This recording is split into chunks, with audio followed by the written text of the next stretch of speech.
It is the Blitz here on 94.1 San Antonio Sports Star. He's Joe Reinagel. I'm Jason Minix. At the Rangers game with the two-time Rookie of the Month, Josh Jung. Dude, could you have asked for a better start? I mean, got a little taste last year that wasn't necessarily how I wanted it to go, but so far it's been a fun ride. You know, Josh, when you look at it, you come in here, I mean, big league baseball is not easy, but you're making it look that way. Is it just coming easy? Is everything slowed down? How does that work? I don't think it's easy by any means, but definitely getting more comfortable with my routines, with how everything's going, with the day-to-day life. And I think that's what's helping me, be consistent sometimes. When you think about, I was at the game yesterday.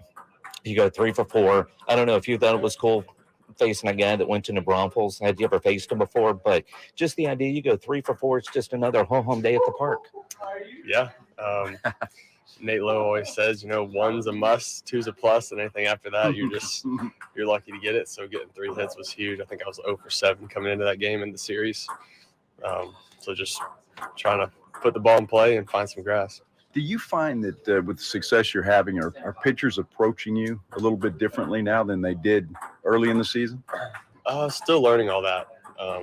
Playing new teams I've never faced before. You kind of see some trends, like just the organizational trends, how they attack you, or pitchers, how they attack you. Yes, some have been the same, some have not. Some have done some completely different things. So it's just, I think they're trying to figure you out as well as I'm trying to figure them out. So it's just kind of like a little back and forth teaser game right now.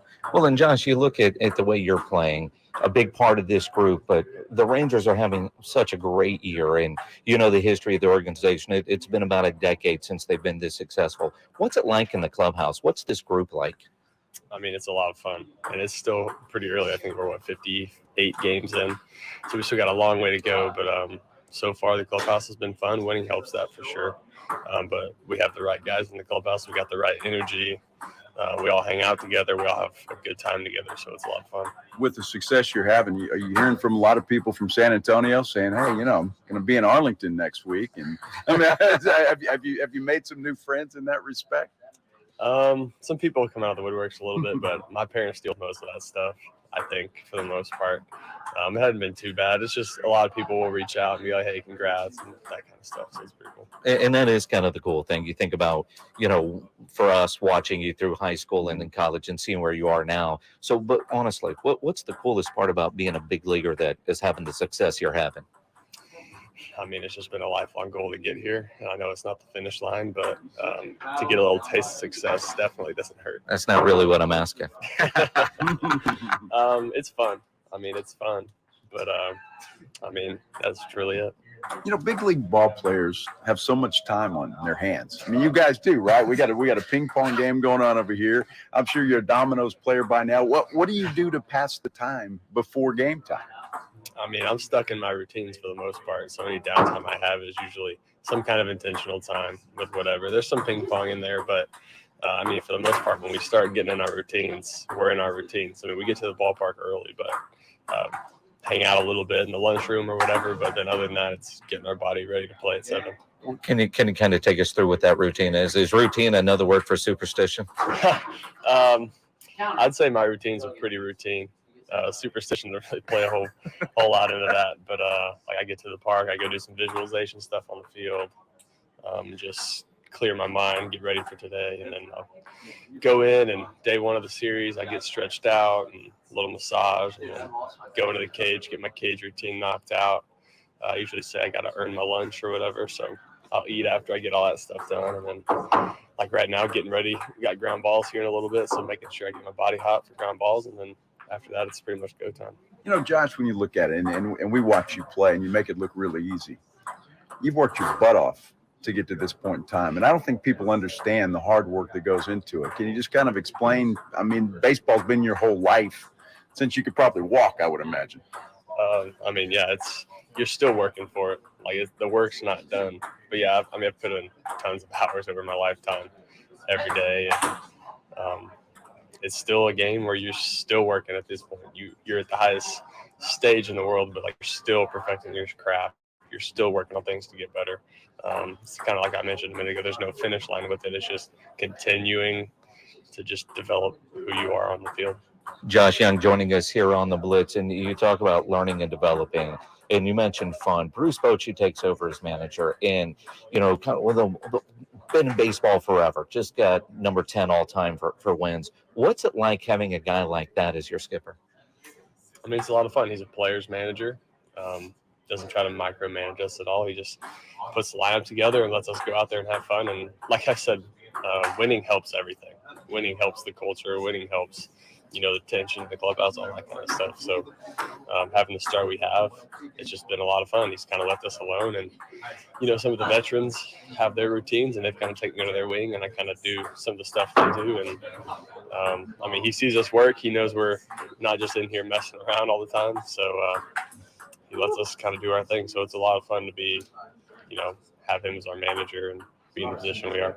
I think I know the answer to this. You're not intimidated by anybody, but when you see a pitcher like tonight, for example, Adam Wainwright, he's been around, had a lot of success. How do you look at it? How do you approach something like that? A big name that's been in the league a long time. It's fun to get to compete against him, truly.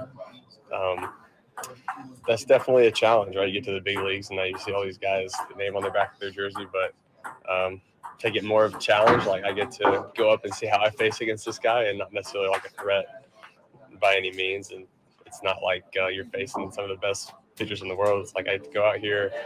He's got certain pitch types, and I'm going to try to solve him tonight. And based on what we've seen, you will, and you're going try to get everybody to vote for you to go to the All-Star game this year. How much does that? And not looking for a cliche answer, but how important is that for you? Or do you get like your parents, or do you vote for yourself every day? How does that work? I haven't voted at all, really. I know my parents do, and I'm sure they've got stuff out there to do it, but that'd be a super awesome honor, truly. But that's not necessarily something I'm really looking to do right now. I'm just trying to go out there and play the best baseball I can and help this team win and just have fun doing it. And if that happens, it happens. Okay, Awesome. I gotta ask you this real quick before we wrap up. Your parents, you've mentioned them a couple of times. How proud are they? I mean, I know if you were my You son, and your brother. I'd probably be like on the mountaintop. What is that like at home? They're super proud of us. They get to come to a lot of games since I'm not super far away, just about 4.5 hours away. So they come to a lot of games. I know they're super proud. And it's a lot of fun, especially having my brother in professional baseball now too. And I know my dad takes a lot of pride in it. So it's pretty cool and something to share for sure. Well, only a handful of families can say that they've got a couple of first-round draft pick kids, right? Yeah, doesn't happen very often. No, it doesn't. All right, before we go, I'm a rock and roll guy. Your walkout music, Red Hot Chili Peppers. Tell me why you selected that one. In college, my freshman year, we were doing walk-up songs, and I never had a walk-up song before, so I just started looking up walk-up songs other players had, and that one popped up, and I loved it, and just rolled with it. Perfect. It works. Have you seen them in concert? No, I haven't. Do you care, or is it just that one song? I know of a couple other songs, not necessarily anything big, but it's that song that really hits it for me. Perfect, man. Josh, congrats, man. Thanks for taking some time with us today. Yep, thanks for having me. Josh Young from McArthur High School. A few minutes ago, we were able to catch up with him down in the clubhouse.